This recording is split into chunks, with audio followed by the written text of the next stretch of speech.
பணம் இங்கேயே தான் இருக்குது. நம்ம நினச்சா எவ்வளோ வேணால் சம்பாதிக்கலாம். அதுக்கு முதல்ல நம்ம தயாராக இருக்கணும் இல்லையா? பணத்தை போட்டு தான் பணத்தை எடுக்க முடியும். இங்கே மீனை பிடிக்கிறக்கே இற போட வேண்டியதாக இருக்குது.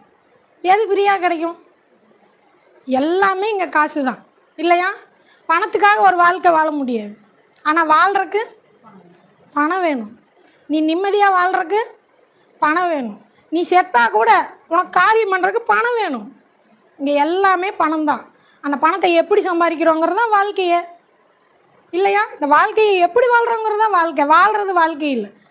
மிருகங்க கூட வாழுது இல்லையா? நம்மளும் வாழ்கிறோம். மிருகங்க மாதிரியே நம்மளும் ஒரு குட்டி போட்டோம், சாப்பிட்டோம், செத்துட்டோன்னு போக முடியுமா? அது ஒரு வாழ்க்கையா? அப்போ இந்த வாழ்க்கையை எப்படி வாழ்கிறோம், எப்படி பணம் சம்பாதிக்கிறோம், எப்படி நேர்மையாக இருக்கிறோம், இதுதானே வாழ்க்கையே. அப்போ அது நம்ம உழைப்பை சூஸ் பண்ணுறோம், எப்படியெல்லாம் நேர்மையாக தொழில் பண்ணுறோம், வாங்குகிற 10 ரூபா நிம்மதியாக சந்தோஷமாக தூங்க முடியுதா? இதுதான் வாழ்க்கை இல்லையா? கீழிருந்து எப்படி மேலே வரணும், இதெல்லாம் தான் வாழ்க்கை இல்லையா? அப்போ இங்கே பணங்கிறது இங்கேயே தான் இருக்குது. நீங்கள் நினச்சா எவ்வளோ வேணால் சம்பாதிக்கலாம். நினைக்கிறதுல தான் இருக்குது. நீ வீட்டில் படுத்துட்டு ஃப்ரீயாக சொல்லி கொடுப்பியா? நீ பழக வரும்போதே ஃப்ரீ கேட்டீங்கன்னா நீ எப்படி வந்து இங்கே பிஸ்னஸ் பண்ணுவேன்? ப்ராடக்ட் வேணும், கடை போகணும், எல்லாம் பண்ணணும். அப்போ உனக்கு கதவை தட்டி யாரும் பணம் கொடுப்பாங்களா? ஒரு ஆப்ஷன் சொல்கிறோம், முழிச்சிக்கோ பொழைச்சிக்கோ.